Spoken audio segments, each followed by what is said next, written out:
दोस्तों, हमारी सीरीज चल रही है केनेथ एंडरसन की बुक द टाइगर रोर्स और उसकी स्टोरी चल रही है the queer side of the things. इसमें छोटी छोटी कहानियां हैं। केनेथ एंडरसन ने बताया है कि जब वो जंगल जाते थे और जैसे जैसे उन्होंने ग्रो किया, उन्हें समझ में आया कि जंगल केवल शिकार करने के लिए नहीं है, जंगल में और भी बहुत सारी चीजें होती हैं।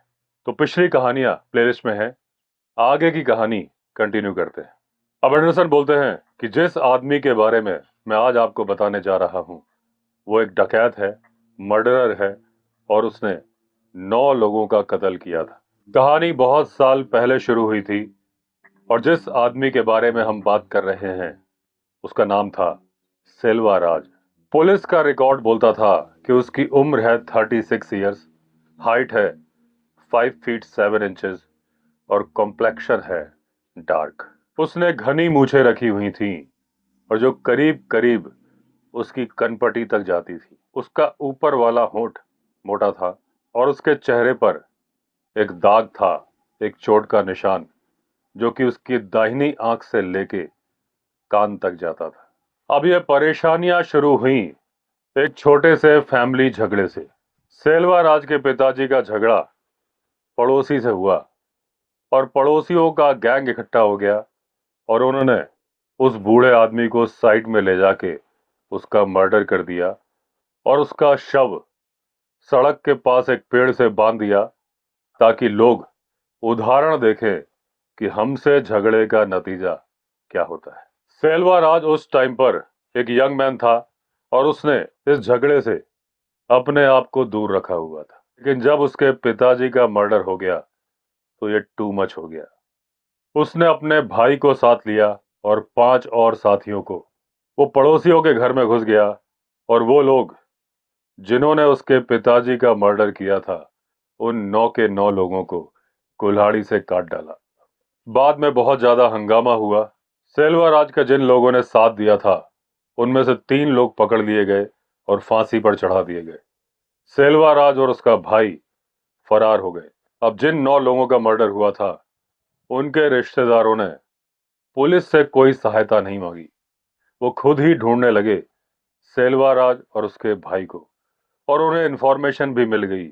ये इंफॉर्मेशन लीक हुई थी एक औरत की वजह से, क्योंकि सेल्वा राज का भाई किसी दूसरे की पत्नी के साथ रह रहा था।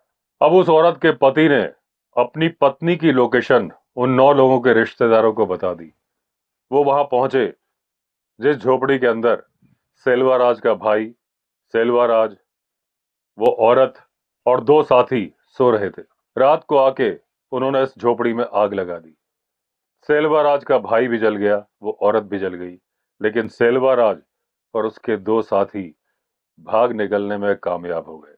अब पुलिस आई, उन बदला लेने वालों में से कुछ लोगों को पकड़ा और उनको फांसी चढ़ा दी गई। बाकी के लोग भी फरार हो गए।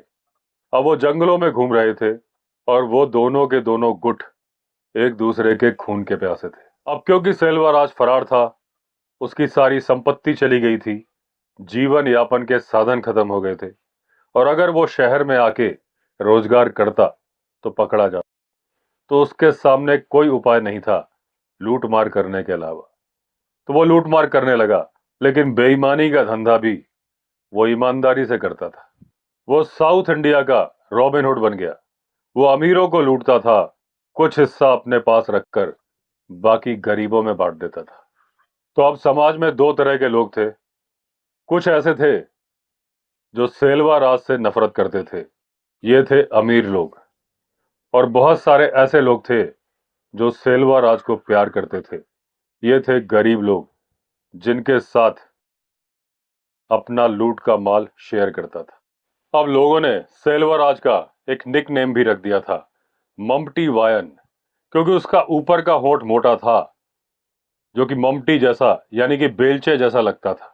अब सेल्वा राज जंगल में रहता था, उसका कोई ठिकाना नहीं था। वो बहुत बड़ा इलाका कवर करता था, कावेरी नदी से लेके कोल्लेगल के पूर्वी हिस्से तक। अब सेल्वा राज हवा की तरह आता था और हवा की तरह ही निकल जाता था। कभी भी सरकारी अफसरों को और पुलिस को उसका कोई सुराग नहीं मिलता था। उसके जैसा मिलता जुलता एक डाकू चंबल में भी था, जिसका नाम था मान सिंह। ममटी या वायन गरीब लोगों में बहुत लोकप्रिय था। जो जंगल के आसपास के निवासी थे वो उससे बहुत प्यार करते थे। जब भी पुलिस जंगल के अंदर घुसती थी तो जंगल के निवासी उसकी सूचना सेल्वा राज को दे देते थे।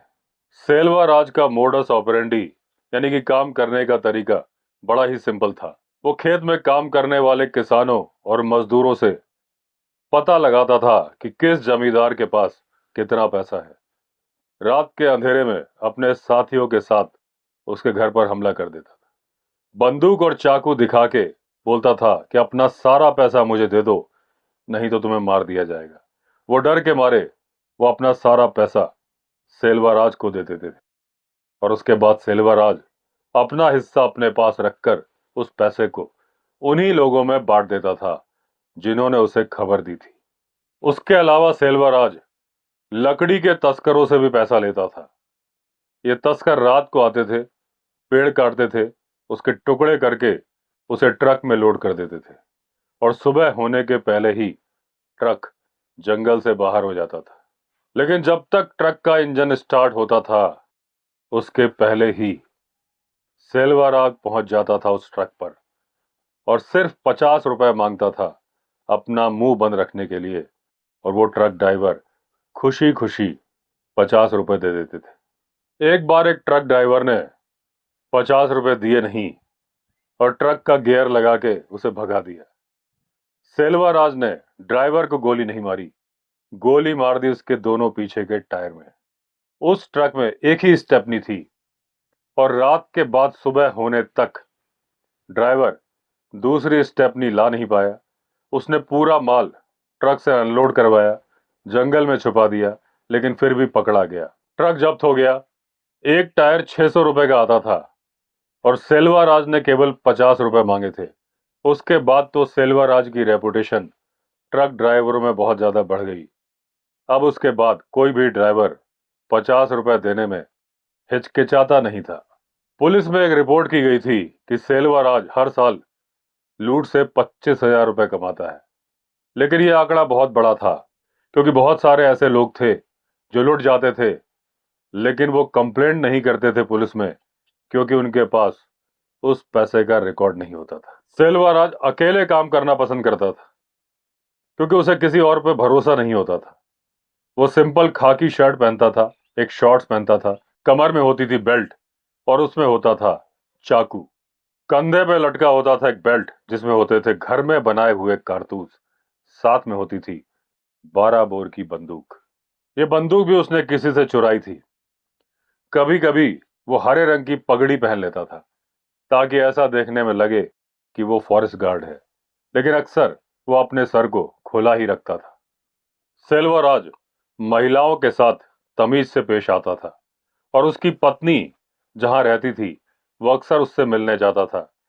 कई बार पुलिस निगरानी रखती थी लेकिन उसके बावजूद उसके आने का पता तब चलता था जब सेल्वा राज चला जाता था। एक महीने के बाद पुलिस उसके पत्नी के घर की निगरानी कर रही थी। कपड़ों से लिपटा हुआ एक व्यक्ति वहां पे आया। पुलिस ने पकड़ लिया, उसके हाथ बांधे। कई गांव वाले वहां जमा हो गए और देखा तो वो एक औरत निकली। उस औरत ने पुलिस को भर भर के गालियां दी और पुलिस समझ चुकी थी कि इस औरत को सेल्वा राज ने ही भेजा था उनका मजाक उड़वाने के लिए। अब इस घटना के बाद सेल्वा राज का कॉन्फिडेंस ओवर कॉन्फिडेंस में बदल गया। अब वो पुलिस को और सरकार को खुलेआम चुनौतियां देने लगा। वो पुलिस स्टेशन के बाहर नोटिस लगवा देता था कि फलानी तारीख को फलाने गांव में मैं पहुंचूंगा, रोक सको तो रोक लो। ट्रक भर के पुलिस उस गांव पहुंच गई और सबको हिदायत दे दी गई थी कि सिल्वर आज कैसे दिखता है, आज इसे छोड़ना नहीं है। अब उसी दौरान एक भिखारी पुलिस स्टेशन पहुंचा और वहां पर जो कांस्टेबल बैठे थे उनसे उसने खाना मांगा। एक कांस्टेबल ने तो खाना दे दिया लेकिन बाकी ने उसे लात मार के भगा दिया। अब जब वो भिखारी चला गया तो एक पुलिस वाले ने देखा कि उसका एल्यूमिनियम का टिफिन गायब है। तो उन सबको लगा कि जरूर वो भिखारी ही ले गया होगा क्योंकि सारे भिखारी चोर होते हैं। भिखारियों को ढूंढते रहे, भिखारी मिला नहीं। 2 दिन के बाद सुबह सुबह पुलिस स्टेशन के बाहर वही टिफिन टंगा हुआ था और टिफिन को खोला गया तो उसके अंदर धन्यवाद का लेटर था। आपने टिफिन मुझे उधार में दिया था, उसका धन्यवाद। मेरा काम हो गया। अब इस घटना के बाद सरकार ने 300 पुलिस वाले 50-50 के ग्रुप में जंगल भेजे कि किसी भी हालत में सेल्वाराज को लाओ, जिंदा या मुर्दा।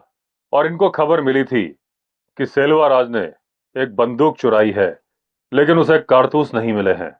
तो उन्हें लग रहा था कि सेल्वाराज के पास ज्यादा गोला बारूद है नहीं।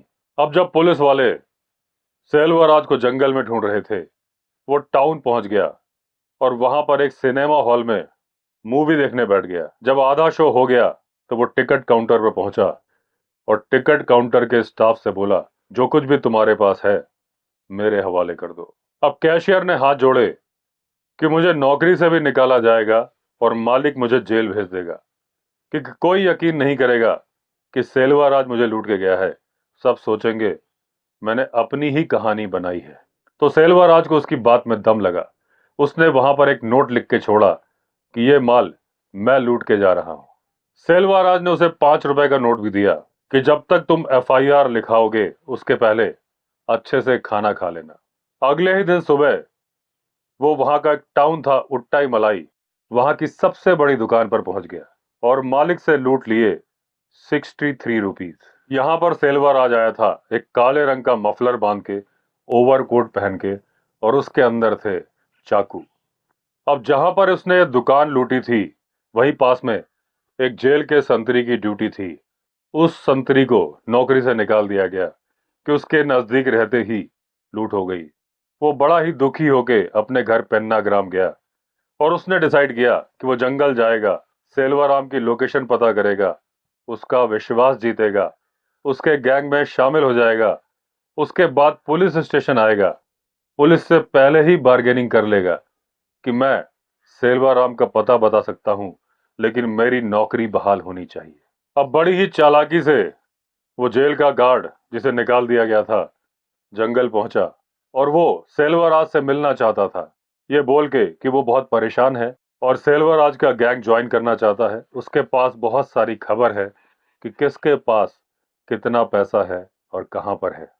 ये खबर सेल्वाराज तक पहुंच गई और सेल्वाराज ने इस बात पर यकीन कर लिया। अब यह तय हुआ कि एक कैटल पट्टी के पास में, जो कि थी पेन्नाग्राम के पास, वहां पर दोनों लोग मुलाकात करेंगे। अब उस जेल के गार्ड ने पुलिस को इन्फॉर्म कर दिया कि मेरी मुलाकात होने वाली है सेल्वाराज से। पुलिस ने उसे वादा कर दिया कि अगर डकैत पकड़ गया तो उसकी सेवाएं बहाल कर दी जाएंगी। अब दोनों आदमियों की, अब सेल्वाराज और जेल के गार्ड की मुलाकात हुई नियत समय पर और उसके बाद दोनों बात करने के लिए बैठ गए एक पत्थर के पास। पुलिस ने एक हथकड़ी जेल के गार्ड को दी थी और बैठते वक्त वो हथकड़ी पत्थर से टकरा गई। उसकी आवाज सुन के सेल्वाराज सतर्क हो गया। उसने पूछा कि भाई तुम्हारे पास ऐसा क्या है जो इतनी जोर से बज रहा है। और अब जेल के गार्ड को लगा कि झूठ बोल के कोई फायदा नहीं है। उसने हथकड़ी दिखाई, बोला मेरे पास ये है, और कूद गया सेल्वाराज के ऊपर। दोनों मजबूत कदकाठी के मालिक थे और जबरदस्त कुश्ती चलती रही दोनों के बीच में। कोई भी पीछे हट नहीं रहा था और चल रहे थे दांव पर दांव। अब कुश्ती करते करते सेल्वाराज नीचे गिर गया और जेल का गार्ड उसके ऊपर बैठा था, वो उसका गला दबा रहा था। तभी सेल्वाराज के हाथ में आ गया एक पत्थर और उसने वो पत्थर जेल के गार्ड के सिर पर दे मारा। अब जैसे ही पत्थर उसके सिर पे लगा वो गार्ड नीचे गिर गया। अब सेल्वाराज उसके ऊपर आ चुका था और उसके हाथ में आ चुका था उसका चाकू। उसने चाकू घुमाया और उस जेल के गार्ड की 3 उंगलियां कट गईं। वो दर्द से चिल्ला उठा और वो समझ चुका था कि सेल्वाराज गुस्से में है, वो पक्का उसे जान से मार देगा। वो उसके पैरों में गिर गया कि मुझे माफ कर दो, मेरी जान बख्श दो, मैंने जो किया वो गलती से किया, अपनी नौकरी के लिए किया। उसी समय सेल्वाराज ने सुन ली पुलिस की गाड़ी की आवाज। वो जंगल में गायब हो गया। अब जेल का गार्ड, जिसके हाथों से खून का झरना बह रहा था, दर्द से छटपटा रहा था और अपने खून को रोकने की कोशिश कर रहा था। अब इसके बाद सेल्वाराज बहुत ज्यादा सशंकित हो गया, बहुत ज्यादा सावधान हो गया। वो 2-3 महीने के लिए जंगल से गायब हो गया और बाद में उसकी पोजीशन मालूम चली धर्मापुरी और कृष्णागिरी के पास। धर्मापुरी में उसने कई दुकानों को लूटा, एक कार ओनर को भी लूटा और उससे उसकी दूरबीन छिड़ा ली और उसके बाद फिर वो अपने इलाके में आके रहने लगा। पुलिस सुपरिटेंडेंट और उनकी फैमिली संडे के दिन होगे नायकाल वाटरफॉल पर पिकनिक एंजॉय करने गए थे। ये वाटरफॉल था कावेरी नदी पे। एसपी साहब की जीप थोड़ी दूरी पर खड़ी थी और जब लंच एंजॉय करके एसपी साहब और उनकी फैमिली गाड़ी में आए तो मालूम चला कि गाड़ी से कैमरा गायब हो चुका है और उस जीप के ऊपर चौक से लिखा हुआ था मम्टी वायन, राजा ऑफ डकैत्स। अब केनेथ एंडरसन बोलते हैं कि जब ये जंगल जाते थे इन्हें अक्सर मम्टी वायन यानी कि सेल्वा राज की कहानियां सुनने को मिलती थी। शुरू में तो एंडरसन को सेल्वा राज से सहानुभूति थी, लेकिन बाद में जब वो ज्यादा लूटमार करने लगा तो उन्हें भी लगने लगा कि वो सही में डाकू ही है। लेकिन जब ये एसपी साहब का कैमरा चोरी किया तो मुझे लगा कि ये व्यक्ति इंटरेस्टिंग व्यक्ति है, काफी साहसी है और इससे मुलाकात तो करनी पड़ेगी। एक दिन उसी वाटरफॉल के पास केनेथ एंडरसन और उनके साथी मछली पकड़ने के लिए आए थे और उन्हें खबर लगी कि पास में ही मम्टी वायन ने डाका डाला है। एक इंजीनियर को सरकार ने नियुक्त किया था कि इस वाटरफॉल के पास में डैम कंस्ट्रक्ट करना है, क्या यह हो सकता है कि नहीं, संभावनाएं तलाश करो। जहां पे वाटरफॉल था उससे 1 मील की दूरी पर एक कैंप बनाया गया था जिसमें 100 मजदूर भी थे और उनका काम था कि सर्वे करने के लिए रोड बनानी थी। टीन के शेड का एक कमरा इंजीनियर साहब के लिए बनाया गया, एक कमरा मजदूरों को सैलरी बांटने के लिए जो क्लर्क था उसके लिए बनाया गया।